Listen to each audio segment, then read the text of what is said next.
जो बड़ी तस्वीर जिन पांचों चुनाव की भरकर सामने आ रही है, उसको आप किस नजर से देखते हैं? आपको क्या लगता है, क्या है बड़ी तस्वीर आज की तारीख में? आशुतोष जी, जब ये चुनाव की घोषणा हुई उससे 1-2 महीना पहले, यानी कि आज से 3-4 महीना पहले आप मुझसे पूछते, तो मैं कहता देखो छत्तीसगढ़ में तो कांग्रेस के जीतने की सबसे प्रबल संभावना है, समझिए जीती हुई है।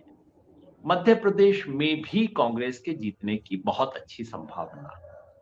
राजस्थान को मैं नंबर 3 पे रखता और तेलंगाना के बारे में मैं कहता 3 महीने पहले कि भई अगर वो एक ऑनरेबल सेकंड हो जाए, मतलब सम्मानजनक हार हो जाए, तो कांग्रेस को संतुष्ट हो जाना चाहिए क्योंकि बीआरएस तो जीती हुई। लेकिन अगर आप आज मुझसे पूछें वही लिस्ट, तो शायद मैं तेलंगाना को नंबर 1 पे रखूँगा। मुझे लगता है कि वहाँ कांग्रेस की प्रभाव संभावना सबसे प्रबल है, इसलिए नहीं कि बाकी राज्य कमजोर हो गए हैं, बल्कि इसलिए कि तेलंगाना में एक बहुत अद्भुत उलटफेर हुआ है, कम से कम मेरी निगाह में। और उसके बाद मैं रखूँगा मध्य प्रदेश, छत्तीसगढ़ और राजस्थान को।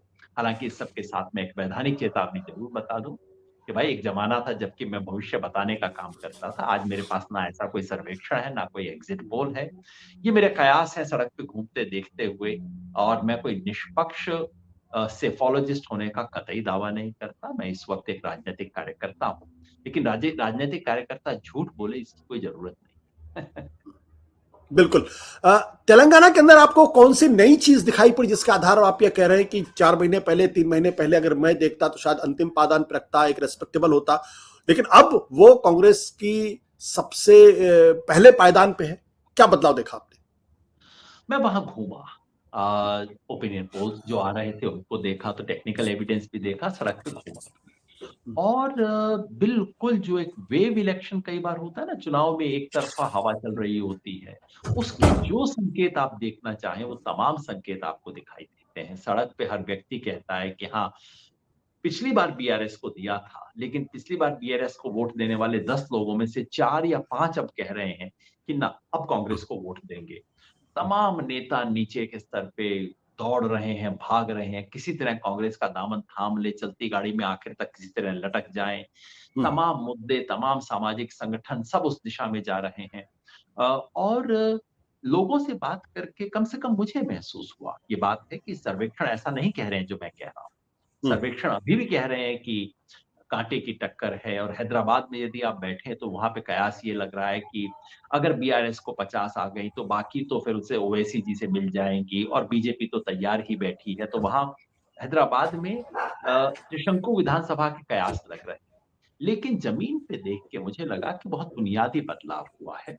बुनियादी बदलाव की वजह आशुतोष जी ये नहीं है कि लोग ये नहीं कहते कि केसीआर ने कुछ काम नहीं किया। आप लोगों से तसल्ली से बात कीजिए, लोग कहते हैं कि देखो काम तो इन्होंने कुछ किया है। सड़कें बेहतर हुई हैं, करंट अच्छा आया, करंट का मतलब बिजली, करंट बेहतर आया है। कुछ योजनाओं में फ़ायदा भी हुआ है, जो पेंशन मिली है बुजुर्गों को, विकलांगों को, और जो रायतु बंधु नामक योजना है, इस सब में फ़ायदा हुआ है।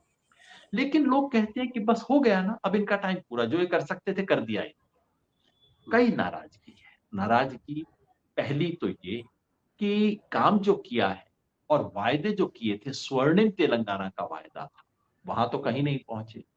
दूसरा, बेरोज़गारी इतने बड़े मुद्दे के रूप में उभर के आई कि लोगों को लगता है कि ये तो बिल्कुल धोखा है। सड़कें तो बड़ी सुंदर बना दी और आपने बिना लाके मुझे सड़क के ऊपर खड़ा कर दिया नौकरी की बजाय।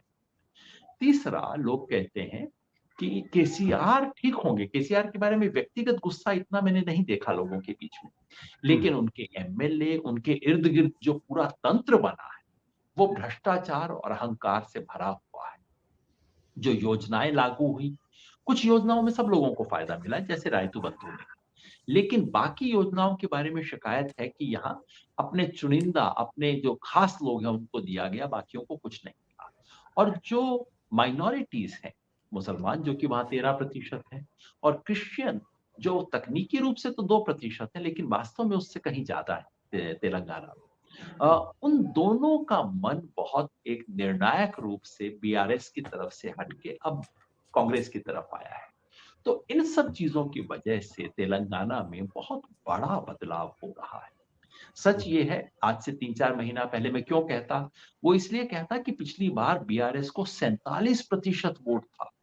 और कांग्रेस तो बिल्कुल 28% वोट पे थी। अगर उसके अलाइज का भी जोड़ ले तब भी 32-33% पे थी। तो इतनी बड़ी खाई कैसे पूरी करेंगे? हम लोग मान लेते हैं कि भैया एक बार में नहीं होगा ये तो। लेकिन जो मैं जमीन पे देख रहा था वो तो हवा नहीं आंधी देख रहा था। और जब ऐसा होता है, एक तरफा बदलाव जब होने लगता है, तो उसके सामने ये सब गणित फेल हो जाता है और उसके सामने पैसा भी फेल हो जाता है। तेलंगाना के संदर्भ में पैसे का जिक्र जरूर करना चाहिए, क्योंकि हम उत्तर भारत वाले मतलब बदनाम है उत्तर प्रदेश और बिहार इन सब चीजों में, लेकिन तेलंगाना कर्नाटका के सामने तो पानी मांगेंगे ये सब लोग। जितना पैसा वहां खर्च होता है और खासतौर पे बीआरएस जिस तरह का पैसा झोंक रही है चुनाव में, उससे पलटने का कई लोगों को बड़ा डर लगता है। लेकिन मेरी समझ है कुल मिला के जब एक तरफा आंधी होती है उसके सामने ना तिकड़म काम करती है ना पैसा काम करता है। और कम से कम मुझे लगता है कि कांग्रेस एक स्पष्ट बहुमत की तरफ वहां बढ़ रही है। सत्य हिंदी का ऐप डाउनलोड करें गूगल प्ले स्टोर पर।